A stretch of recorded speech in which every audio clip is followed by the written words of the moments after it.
Good evening. Good evening. Hello. My name is Andy Hollander. I am privileged to serve as president of the board of the Library of the Chathams.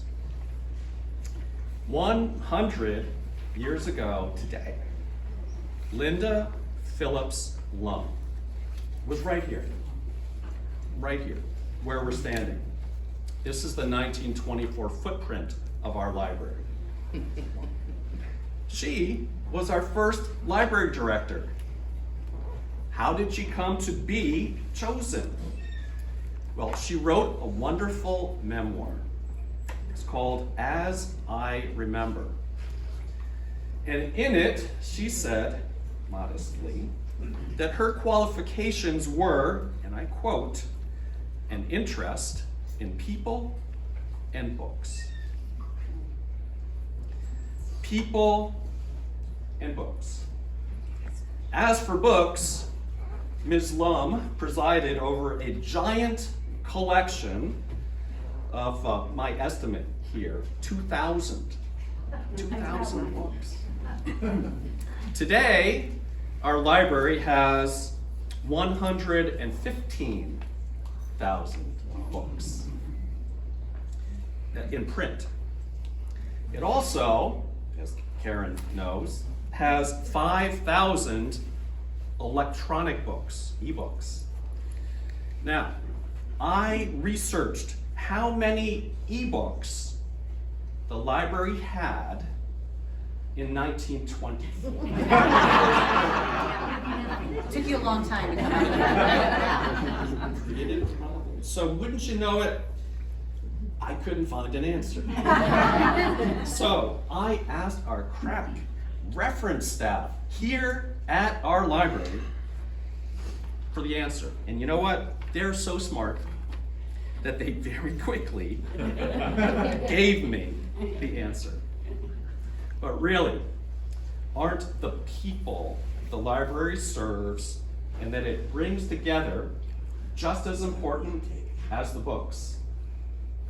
Last year, 26,000 of our neighbors attended programs sponsored by the library.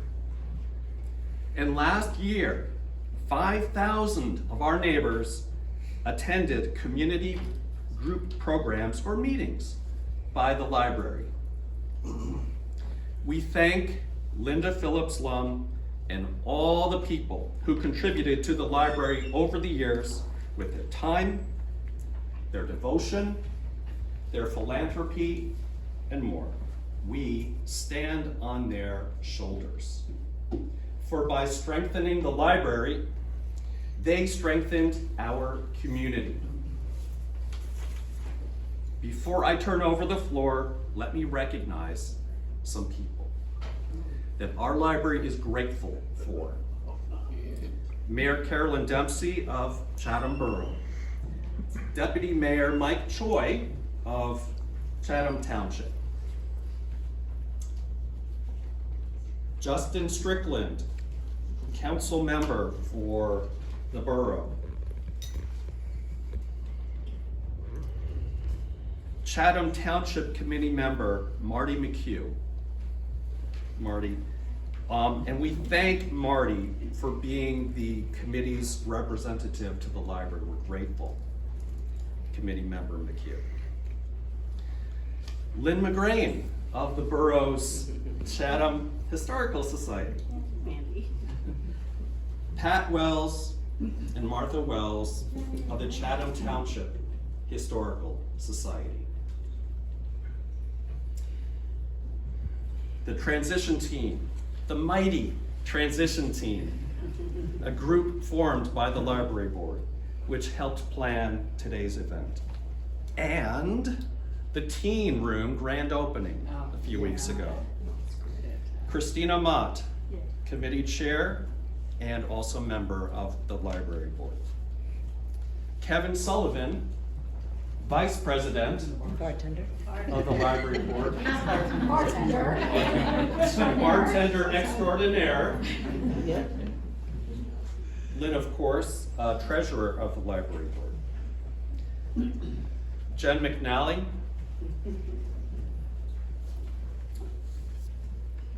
Sean Daly, President of the Board of the Friends of the Library. Sean, thank you. Maureen Kelly, its Vice President. Tom Salvas, who leads the Veterans Project of the Chathams, which our library is honored to host. Last, but never least, Karen Brodsky, the Director of the library.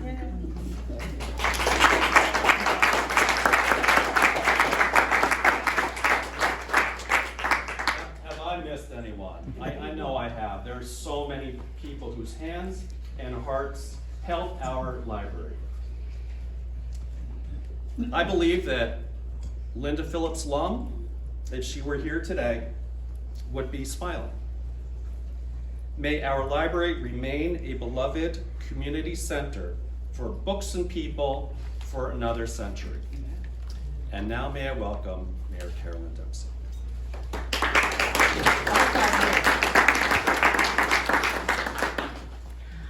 Well, thank you, Andy. Thank you, Karen. Thank you, Friends of the library board, all the volunteers that make the current library possible, and all the staff that make the current library possible. And exactly what you were thinking and saying, Andy, I wonder what Ms. Lum would say today. I'm sure she would be incredibly impressed 100 years later that her library has endured how many additions and gotten so much bigger and so much use, and 26,000 at that time. I'm sure they couldn't even imagine that many people using the library. 26,000 coming in for programming. It's just astonishing, and our library is really the heart of the community where everyone comes together here, and I'm sure that in 1924 that was the vision then, and it very quickly, once they started the library, I'm sure it became that. So the Chatham Borough, I have issued a mayor's commendation congratulating the library on their 100 years of splendid service to our community. There's not time to read it now, but it will be on display. But I want to thank you all so much, and thank everyone for the past 100 years who made our library, many of whom we cannot thank in person today. But the community continues to love and support the library, and we're so appreciative. So thank you all so much. And there's many other people who are going to speak. Yay.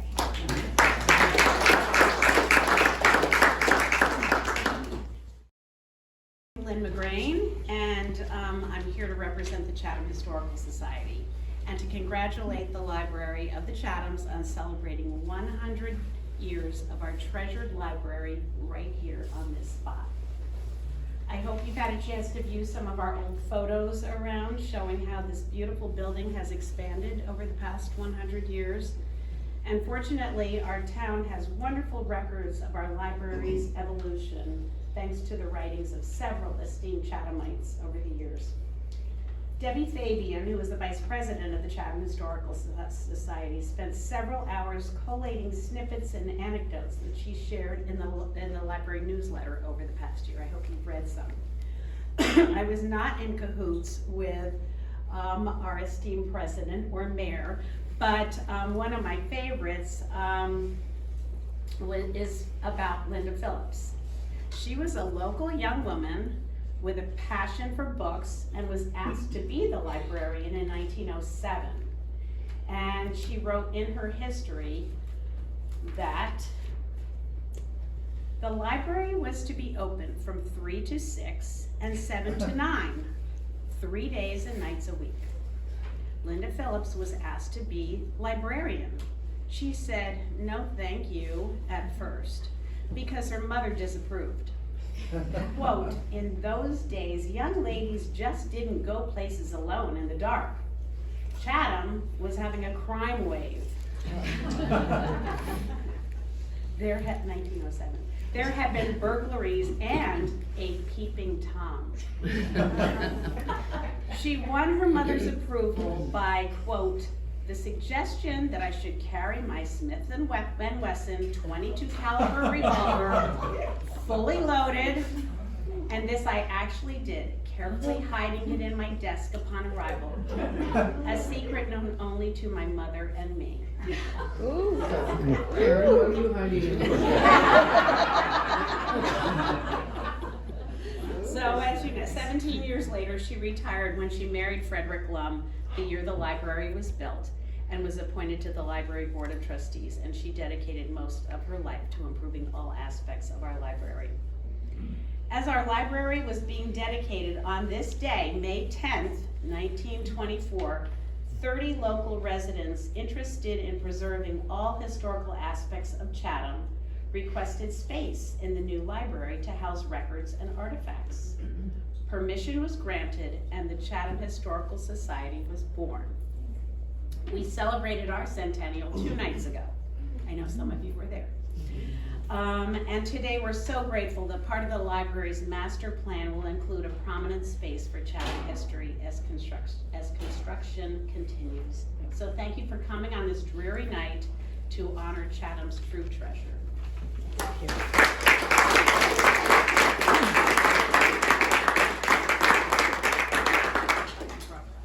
We're from the Chatham Township Historical Society, and of course we always have to explain that everywhere. Why are there 2 historical societies? Well, in about 1912, the Elliot and Martha Averitt moved to Chatham Township, and they moved into the home of George Shepard Page, which many of you here in the borough recognize that name. Well, it had what our grandfather would call, it was a very Victorian house, abscessed architecture. And it means it was just so Victorian, you could hardly stand it, and they couldn't stand it. They were both from Virginia. They had to have a more subdued house. So they hired James Burley and Theodore Vissler to design their home. And it was this beautiful, subdued Georgian mansion that is still there at Dixie-Dale. It has all of these condos built It's all now around the it. enclave. The enclave, yes.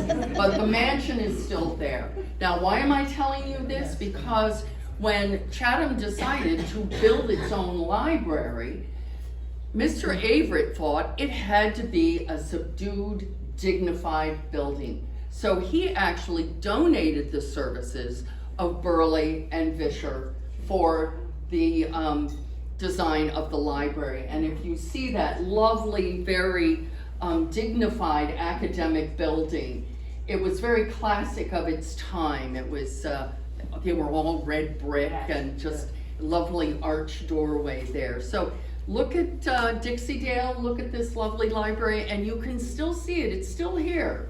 It's tucked inside all the additions, but it's still here. So that was 100 years ago. Now 100 years later, here we are, we're here, the Chatham Township Historical Society, to thank you. Because during the pandemic, you provided a platform for us to have talks. It started with the Veterans Day, Justin, you were part of it, and the township and the borough did it together, and as time went on, we said, we're doing things hybrid from now on, and so we did. Yeah. So thank you. That's what 100 years does. Yeah, and they'll be talking about that. 96 years from now, they'll say, remember when we had that horrible COVID epidemic, everything changed. We started doing things, everything hybrid, and we will never stop. Yeah. We're glad. Thank you. So if you don't know me, you probably figured out by now. I'm Karen Brodsky, and I'm honored to be the library director. So as you look around the room, you'll see we've prepared a trivia game for your enjoyment, relating the library additions to facts of the times. You can find a scorecard at each table. They're all the same at any of the stations. Once you complete your answers, please put them in the basket, which I think Parker is by you. The pink basket. There will be one. These baskets. Make sure that you do put it in, because there will be judging and exciting prizes, truly exciting prizes. We'll start immediately after our board president, Andy Hollander, cuts the cake. I will first ask for 1 minute to share what I believe this anniversary really means. It means 100 years of people realizing dreams. 100 years of people accomplishing lifelong goals. 100 years of bonding with your children and your children bonding with their grandparents. 100 years of learning about ourselves, who we are, and who we want to be. This is a place of magical connection with the world, with each other, and with ourselves, and that is the power of this library. That's what we're really celebrating here together tonight, and I'm grateful that you're all a part of it. Here's to you and the library.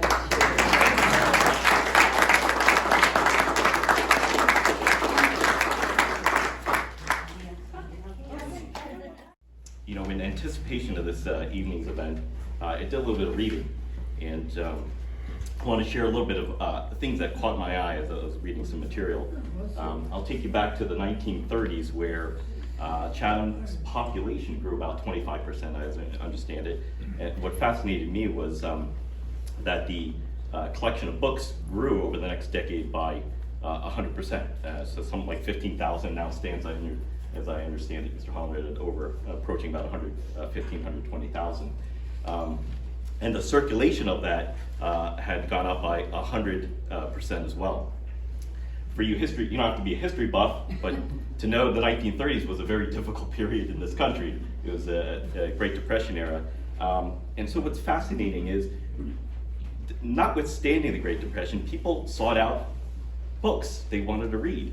And so I thought, gee, well, maybe a lot of it's fiction as a form of escapism to run away from the hardships of day-to-day life, the challenges, social and financial challenges that were before them. But it turns out a lot of it was nonfiction. So you had people seeking out autobiographies, biographies to find inspiration, books on instruction and skill, and other nonfiction books that would fall in that category. So I just found that so fascinating.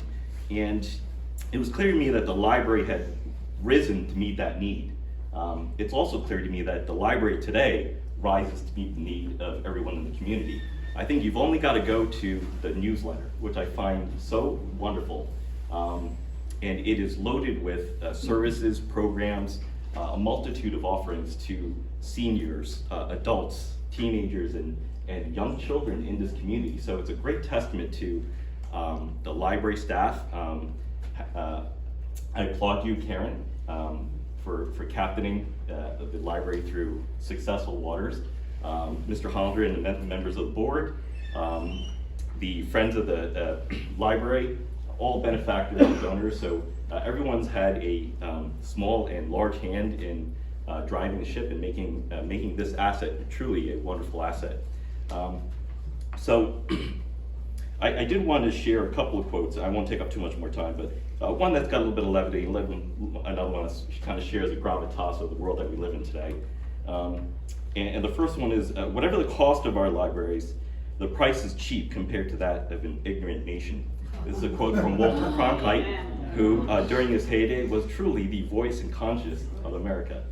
And the second is, the more that you read, the more things you will know. The more that you learn, the more places you'll go. And that is Dr. Seuss. All the places you'll go. Dr. Seuss. So I would like to thank each and every one who's had a part in inviting and developing readers, knowledge seekers, and I encourage everyone to advocate to make this library the library of the future. So again, I thank everyone for coming and all the folks organizing this. And Mr. Sullivan, thank you for a well-run bar. Thank you. Here we go.